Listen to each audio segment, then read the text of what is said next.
The emergency lights pulsed red throughout the UES Nightingale's bridge as Lieutenant Commander Emily Ross stared at the main screen. The lost ship they'd been searching for, the UES Hawthorne, floated silently against the backdrop of distant stars.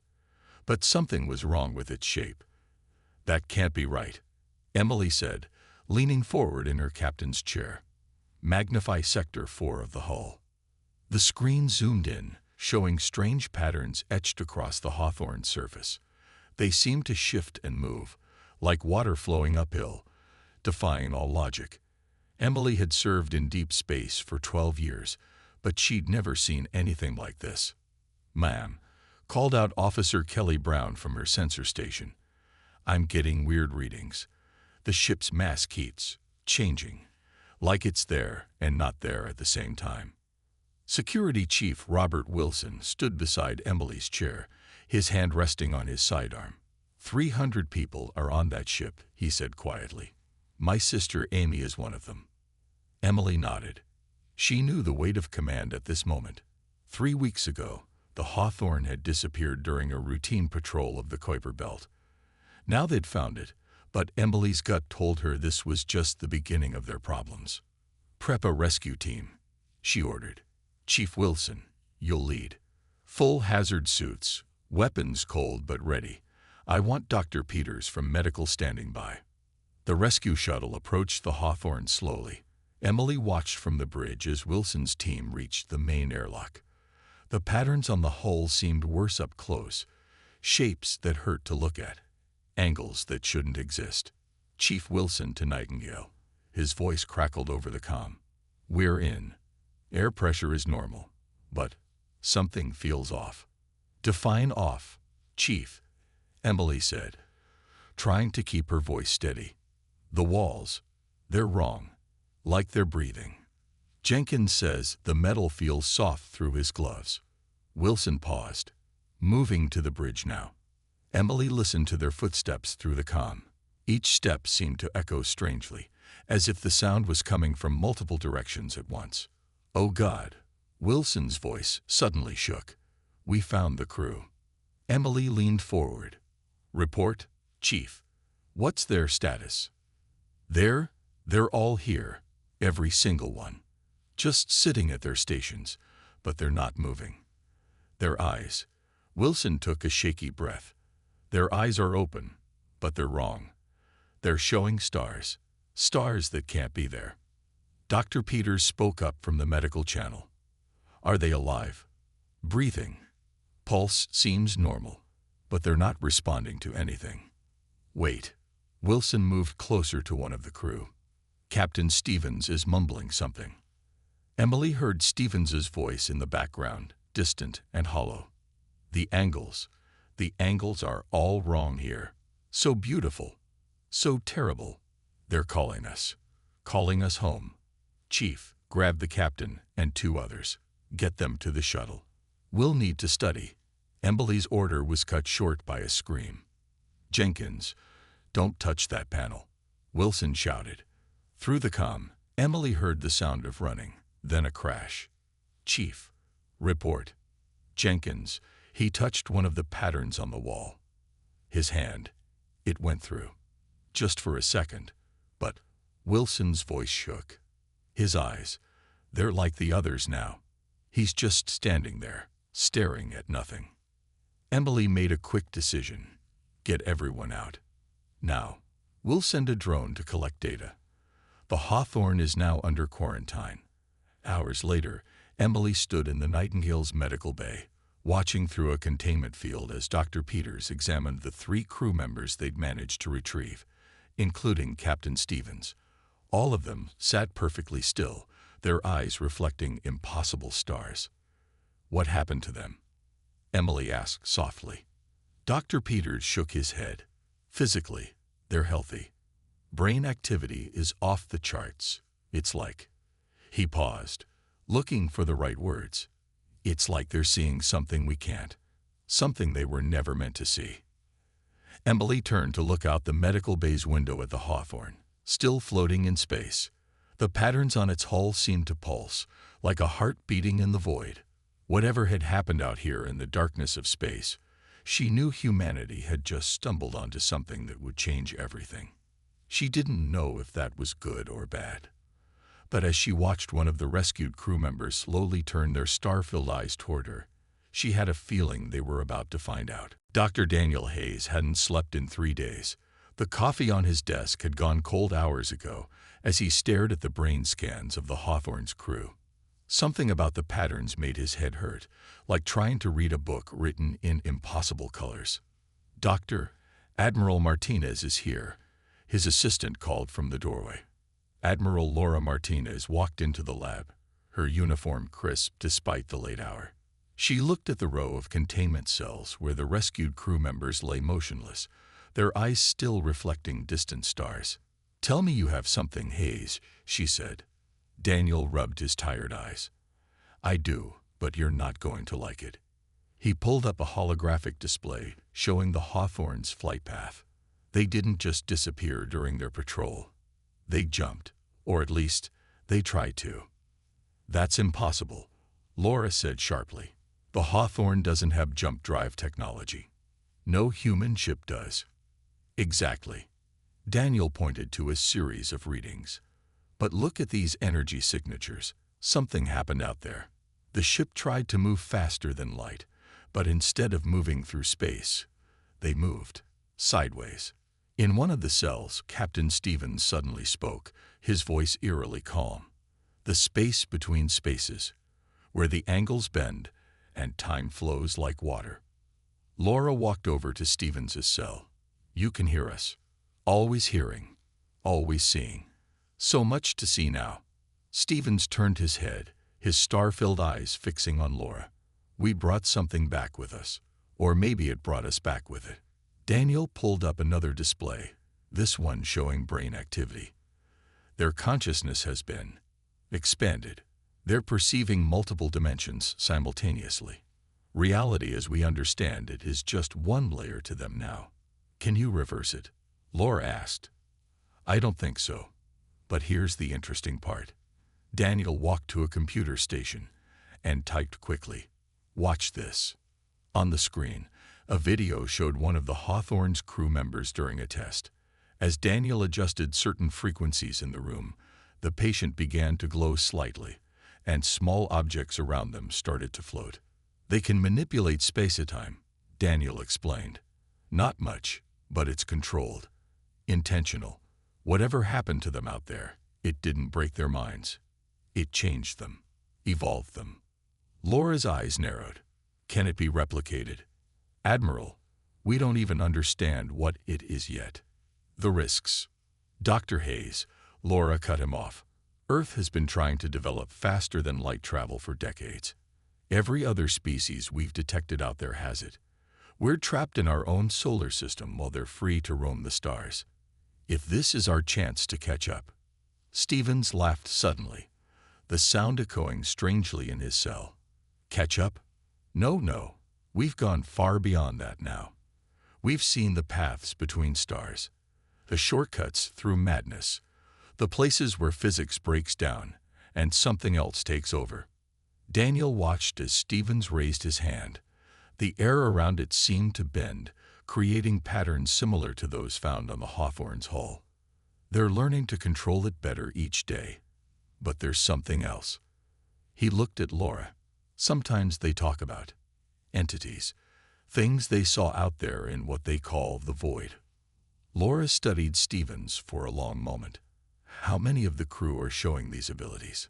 "All of them, to varying degrees. But the ones who were on the bridge during the incident are stronger, especially Stevens." "Start putting together a research team," Laura ordered. "I want to know everything. How it happened, how to control it, and most importantly, how to do it again. Admiral, we should be trying to help these people, not." "We are helping them, Doctor. We're helping them become humanity's next step forward." She turned to leave but stopped at the door. "And Hayes, this is now classified at the highest level. No one outside this facility knows about their abilities." "Understood." After she left, Daniel looked back at Stevens, who was still moving his hand through the air. leaving trails of bent light. "She doesn't understand," Stevens said softly. "The price of touching the void. The weight of seeing too much." He lowered his hand and smiled, an expression that didn't quite fit on his face. "But she will. They all will. Because the void, it sees us now too." Daniel felt a chill run down his spine as he noticed something new in the cell. Where Stevens's hand had moved, the air remained slightly distorted, like a scar in reality itself. And in that distortion, just for a moment, he thought he saw something looking back. The Europa facility looked normal from the outside, just another research base built into the icy moon's surface. But deep below, in rooms wrapped in thick layers of strange metals, Chief Engineer Brian Foster was about to make history. "Power level stable," he called out, checking the readings on his screen. "Ready when you are, Dr. Hayes." Daniel Hayes stood behind thick safety glass, watching the test chamber. Inside, Captain Mark Sullivan sat in what looked like a pilot's chair, surrounded by equipment copied from the Hawthorne's bridge.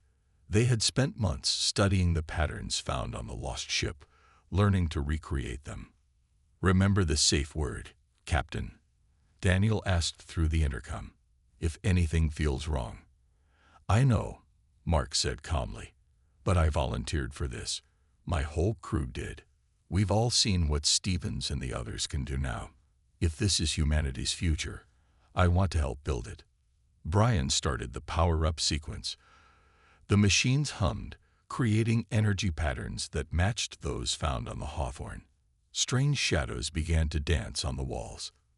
"Phase 1 beginning," Brian announced, creating controlled dimensional breach in 3, 2, 1. The air in the chamber twisted. Mark gasped as reality seemed to bend around him. The walls of the room became fluid, showing glimpses of somewhere else.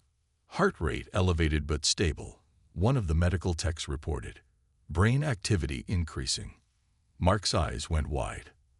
"I can see everything. The spaces between spaces, the paths that shouldn't be." His voice shook with wonder. "It's beautiful." "Phase 2, Brian called out, expanding the breach. The twisted space around Mark grew larger.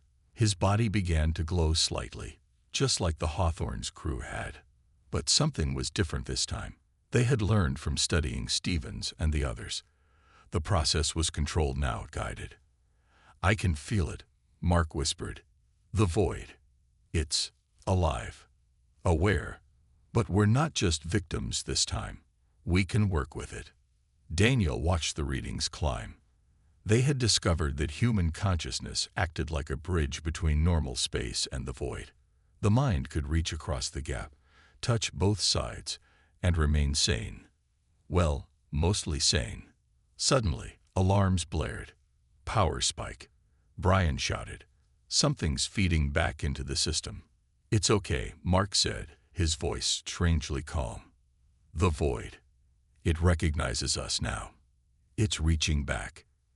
He lifted his hand, and the equipment around him began to float. The metal walls rippled like water. "Should we abort?" Brian asked, his finger hovering over the emergency shutdown. Daniel watched Mark carefully. The captain's eyes now held stars, like the Hawthorne's crew, but they were different. Clearer, more focused. "Captain Sullivan, are you in control?" "Yes," Mark smiled. "More control than I've ever had. Want to see?" The air in the chamber folded. For a brief moment, Mark simply wasn't there. Then he appeared on the other side of the safety glass, standing right next to Daniel. "Holy shit," Brian whispered. Over the next few hours, they ran tests. Mark could bend space in small ways, see things that shouldn't be visible, and even create tiny portals between points in space. But unlike the Hawthorne's crew, he remained fully aware and in control. "It worked," Daniel said later, reporting to Admiral Martinez. "The controlled exposure was successful. Captain Sullivan has all the abilities we saw in Stevens and the others, but without the side effects." Laura nodded, watching through a window as Mark demonstrated his new abilities to his crew. They would be next, ready to volunteer for the process. And the ship modifications. Already started, Brian said, pulling up designs on a screen. We're adding the same energy patterns to their vessel. Based on what we learned from the Hawthorne, the ship and crew should form a kind of bond, work together in ways we're just beginning to understand. Good. Laura smiled. How soon can we start transforming the rest of the volunteers? Daniel hesitated. Admiral, there's something else you should know. Captain Sullivan said something during the process about the void being alive, being aware of us. Is it a threat? Unknown. But Sullivan thinks it chose us. That humanity has some special ability to bridge the gap between normal space and whatever exists out there. Laura looked thoughtful. Then let's make sure we're ready for whatever comes next. Begin the next phase. I want a full fleet of void-touched ships and crews ready as soon as possible. As they talked in the testing room below, Mark Sullivan stood with his soon-to-be transformed crew. He hadn't told the scientists everything he'd seen in the void. Some things they weren't ready to know yet. But soon, very soon, all of humanity would understand what they were becoming. He touched the wall, watching the metal ripple under his fingers. In the distortion, distant stars pulsed like heartbeats, calling them home. The Nexer ships appeared without warning. 50 massive vessels, each one bigger than anything humanity had ever built, jumped into the solar system just past Mars' orbit. Their message was simple: surrender or die. They expect us to bow down, Admiral Laura Martinez said, standing on the bridge of Earth's defense station. Every other pre-FTL civilization they've encountered did exactly that. On her screen, the alien fleet spread out in a perfect attack formation. They were giving Earth 6 hours to surrender. After that, they would begin destroying military targets. But Laura smiled, because she knew something the Nexer didn't. Launch the Lovecraft, she ordered. Deep in the Europa facility, Captain Mark Sullivan sat in his command chair aboard the UES Lovecraft. The ship hummed around him, but not like normal engines. This was more like a heartbeat. The vessel had been rebuilt using everything they'd learned, its hull covered in the same patterns they'd first seen on the Hawthorne. All crew report ready, his first officer said. The entire crew had gone through the void-touching process. They were changed, enhanced, bonded with their ship in ways that defied normal science. Mark placed his hand on the arm of his chair. He could feel the ship responding, like it was part of his own body. Let's show them what humanity can do. The Lovecraft emerged from its hidden dock. It looked strange, its hull shifting and moving in ways that metal shouldn't. Starlight seemed to bend around it. The Nexer fleet noticed them immediately, a single small ship, approaching their formation. Their scanners must have shown them something was odd, because 3 of their vessels broke formation to intercept. They're charging weapons, Mark's tactical officer reported. Let them fire, Mark said calmly. It's time they learned about the void. The Nexer ships fired their main guns, but just before the energy beams hit, the Lovecraft changed. The hull rippled, and suddenly the ship was somewhere else, the weapons passing through empty space. Inside the lead Nexer vessel, Admiral Krytak stared at his screens in confusion. Impossible, he muttered. No pre-FTL species has phase technology. And these readings, what are we looking at? The Lovecraft appeared again, closer now. But it looked wrong. Angles that shouldn't exist bent the light around it. The hull seemed to breathe, patterns flowing across its surface that hurt to look at. What is that thing? One of Krytak's officers asked, his voice shaking. Before anyone could answer, the Lovecraft did something that would give the Nexer nightmares for years to come. It folded, not like a normal ship using a jump drive, but like reality itself was bending. For a brief moment, it existed in multiple places at once, its form stretching through dimensions that no one was meant to see. Alarms blared throughout the Nexer fleet. Crews reported seeing impossible things in their monitors. Some began screaming about eyes in the void, about spaces that shouldn't exist, about a darkness that looked back at them. "Fire everything," Krytak ordered, but his weapons officers couldn't lock on to the human ship. It kept shifting, reality warping around it like water. Mark felt the fear rippling through the alien fleet. He and his crew could sense it through their connection with the void. "Send the message," he ordered. The Lovecraft broadcasted on all frequencies. "This is humanity's first and only warning. We have touched the void, and it has changed us. Leave our space now, or witness horrors your kind was never meant to see." To demonstrate their point, Mark reached out through his connection with the ship. Space itself bent around 3 Nexer vessels, creating a bubble of twisted reality. Inside that bubble, the alien crews saw glimpses of the void itself, of the things that lived in the spaces between spaces. The Nexer ships began retreating immediately. Their perfect formation broke as vessels jumped away in panic. Some of their crews would need serious mental care after what they'd witnessed. Admiral Krytak sent one final message before his fleet retreated. "What are you?" Mark's response was simple. "We are what we needed to become. We are humanity, touched by the void. Remember that." Back on the defense station, Laura watched the Nexer fleet vanish. "Send word to the other facilities," she ordered. "Begin launching the rest of the void-touched fleet. It's time to show the galaxy that humanity isn't just ready for the stars. We've become something the stars themselves should fear." In his chair on the Lovecraft, Mark looked out at the space where the alien fleet had been. The ship pulsed around him, eager to explore, to show more species what humanity had become. In the depths of his mind, through his connection to the void, he sensed something vast stirring, watching, waiting. The galaxy would never be the same, and neither would humanity. Lieutenant Commander Ashley Parker walked through the halls of the UES Lovecraft, running her hand along the wall. The metal felt warm, almost soft, like skin. 3 months had passed since their encounter with the Nexer fleet, and things were changing. "The ship's growing again," she reported to Captain Sullivan in his quarters. "The new sections aren't on any blueprint. They're just appearing." Mark nodded, not surprised. He looked different now. They all did. His skin had a slight shimmer to it, and tiny patterns, like those on the ship's hull, sometimes appeared and disappeared across his face. "The void is changing us," he said simply, "and we're changing the ships.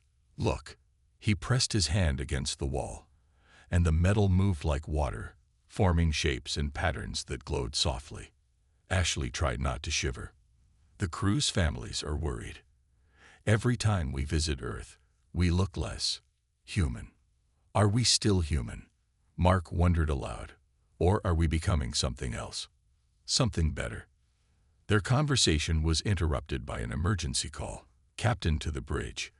The comm system pulsed. The voice seemed to come from both the speakers and their minds at the same time. On the bridge, they found chaos. "Nexer research station detected," the tactical officer reported. "They're trying to copy our technology, to make their own void-touched ships."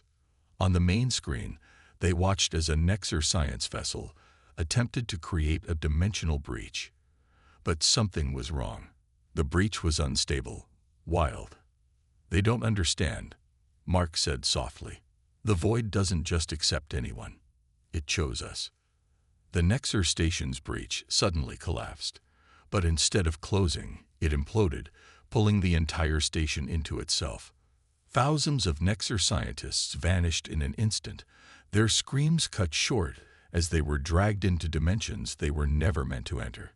"Fourth failed attempt this month," Ashley noted. "Other species are getting desperate. They see our power and want it for themselves." Mark touched a control panel, and the ship responded instantly, like it was part of his own body. The Lovecraft's walls pulsed with soft light, reflecting the crew's shared concern. "Admiral Martinez is pushing for more ships, more crews," Ashley continued. "But the changes are happening faster now. Did you see the new crew of the UES Dante? Their eyes, they don't even look like stars anymore. They look like galaxies. Before Mark could respond, a strange sensation washed over the bridge crew. They all felt it through their connection to the ship, a kind of mental echo coming from deep space. "The UES Blake is calling," the communications officer said.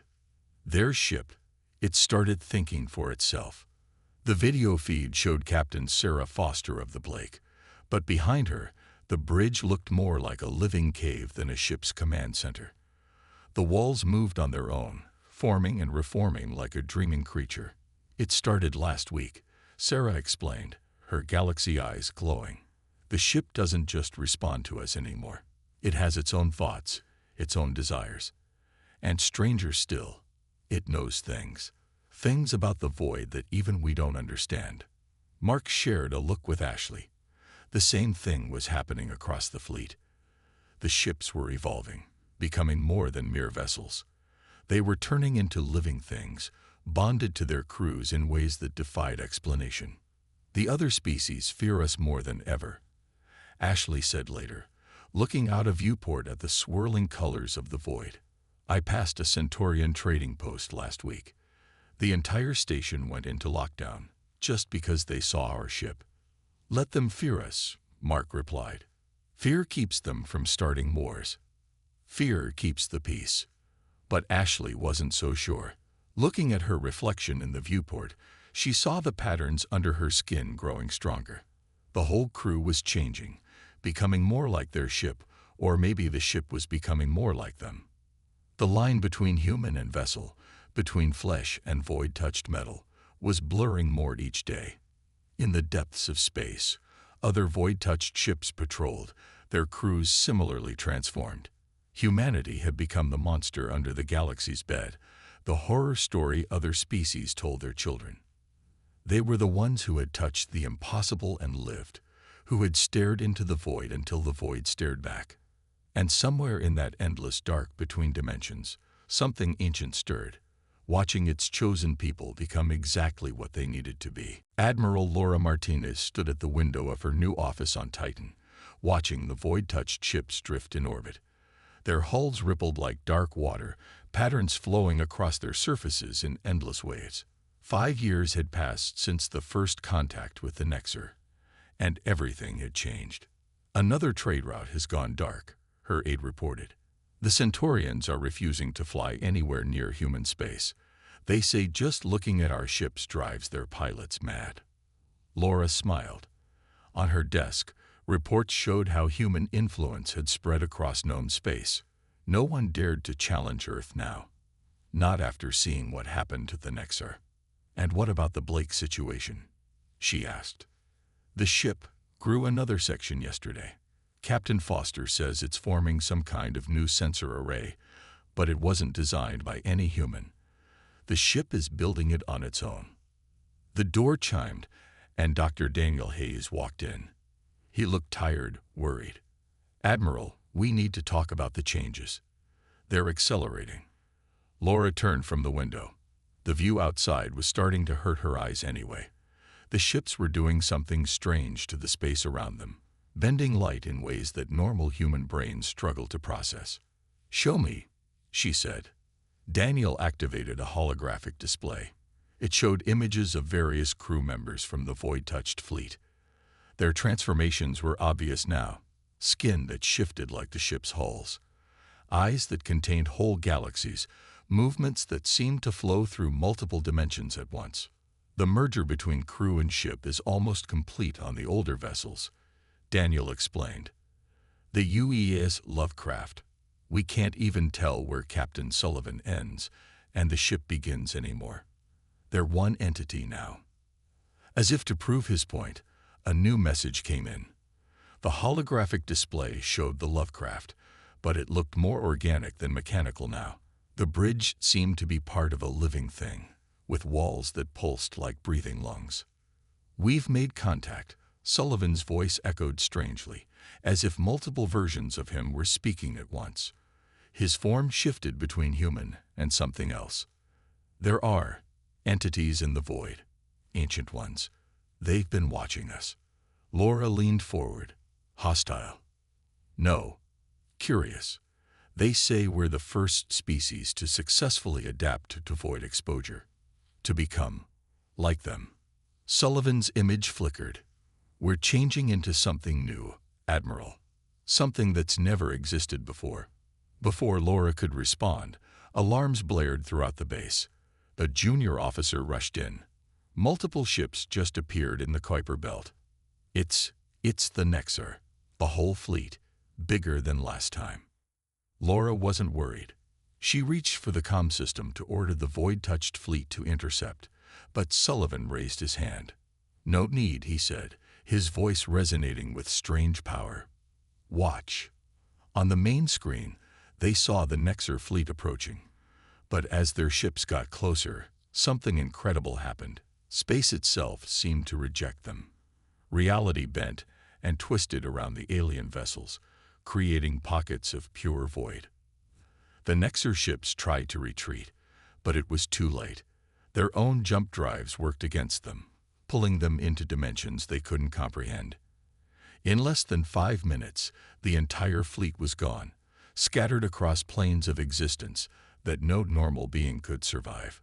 "We didn't do that," Laura said slowly. "Did we?" "The space around Earth has changed," Sullivan explained. His image was barely human now, merging with the ship around him. "We've marked it, claimed it. Normal space and the void overlap here now. Only those touched by the void can safely navigate it." Daniel checked his readings. "He's right. Our whole solar system is different. The laws of physics themselves are changing to match what we've become." Laura watched as the void-touched fleet moved in strange patterns, their crews and ships working as one to reshape reality itself. Humanity had become more than just a spacefaring species. They were now the guardians of spaces between spaces, the ones who danced on the edge of sanity and found power there. "Send word to all human colonies," she ordered. Tell them that the age of hiding in the shadows is over. Earth space is now a place of power. Let the galaxy know that if they want to travel among the stars, they do so by our permission." In the viewport behind her, the void-touched ships continued their dance, their forms becoming more beautiful and terrible with each passing moment. They were humanity's future now, a future that would make the galaxy tremble for eons to come. The being that had once been Captain Mark Sullivan floated in the space between spaces. The Lovecraft wasn't just his ship anymore. It was his body, his mind, his soul. Through eyes that saw across dimensions, he watched as ancient horrors stirred in the deep void. "They're coming." He sent the thought across the fleet mind, reaching all the transformed ships at once. The old ones have begun to wake. In her office on Titan, Admiral Laura Martinez received the warning. 10 years had passed since humanity first touched the void, and she was one of the few high-ranking officials who had stayed fully human. Someone had to remember what they used to be. "How many?" she asked, knowing the void-touched ships would hear her thoughts. "Thousands," came the reply, not just from Sullivan, but from all the transformed crews. Their voices merged into one, carried through dimensions normal humans couldn't see. They sleep between galaxies, in spaces that reality forgot. But our activities have drawn their attention. The great entities were ancient beyond understanding. They had slept since before the first stars burned, dreaming dreams that could drive worlds mad. Now they sensed the changed humans, the ones who had learned to swim in their dark waters. "Show me," Laura commanded. The air in her office twisted. For a moment, she saw what the fleet saw. Massive shapes moving between the stars, bodies that stretched across light years, minds that could swallow galaxies. They were beautiful and terrible, like storms made of time and thought. "The other species," she said, fighting down her fear. "They need to know." Across known space, the void-touched fleet moved with purpose. Ships that were now living things, crewed by beings that were neither fully human nor fully void, spread the warning. They appeared above alien worlds, their forms causing fear and awe. The barriers between dimensions grow thin. They announced to all who could hear. Ancient ones stir in the deep dark. But humanity stands ready. We guard the walls of reality. In the Centaurian home system, a massive shape emerged from the spaces between spaces. It was bigger than planets, its thoughts heavy enough to crack moons. But the UES Blake was there, its captain consciousness reaching out through the void. "You shall not pass." Sarah Foster's voice echoed across dimensions. The Blake's form shifted, becoming something that could fight gods. Around her, space itself hardened, forcing the ancient horror back into its dark sleep. Similar battles happened across the galaxy. The old ones reached through gaps in reality, trying to enter normal space. Each time, humanity's transformed fleet was there to meet them. Ships and crews that had become living weapons against the dark, using their own horrific nature to fight greater horrors. "We understand now," Sullivan sent to Laura, his thoughts carried across the star lanes. "Why the void chose us. Why it changed us. We needed to become the monsters to fight the real monsters." Laura watched tactical displays showing battles that human eyes were never meant to see. The void-touched fleet moved in impossible ways, their forms terrible and beautiful as they forced elder horrors back into their dark dreams. Other species began to understand too. The fear remained. How could it not, when faced with ships that bent reality and crews that had become living nightmares? But with that fear came gratitude, protection, the knowledge that something stood between them and the hungry dark. "How long?" Laura asked. "How long can we hold them back?" "Forever," came the reply from the fleet mind. "This is what we are now, what we were meant to be. The guardians at the edge of reality. The nightmares that keep worse nightmares at bay." In the depths of space, Sullivan/Lovecraft spread his awareness across the void. He felt the other ships, the other transformed humans, all linked in their eternal watch. They had become the stuff of alien legends, the dark fleet that haunted the spaces between stars. But they were humanity's fleet still, protecting the galaxy in their own strange way. They had learned to swim in dark waters, to fight monsters with monster shapes, to touch madness and make it their own. The old ones would sleep again, pushed back by beings that had mastered their own realm. And in the nights above 1,000 worlds, people would look up at the stars and whisper thanks to the dark ships that kept them safe, even as they prayed to never meet them. This was humanity's final gift to the galaxy, becoming the horror that held back greater horrors, the guardians that darkness itself had learned to fear.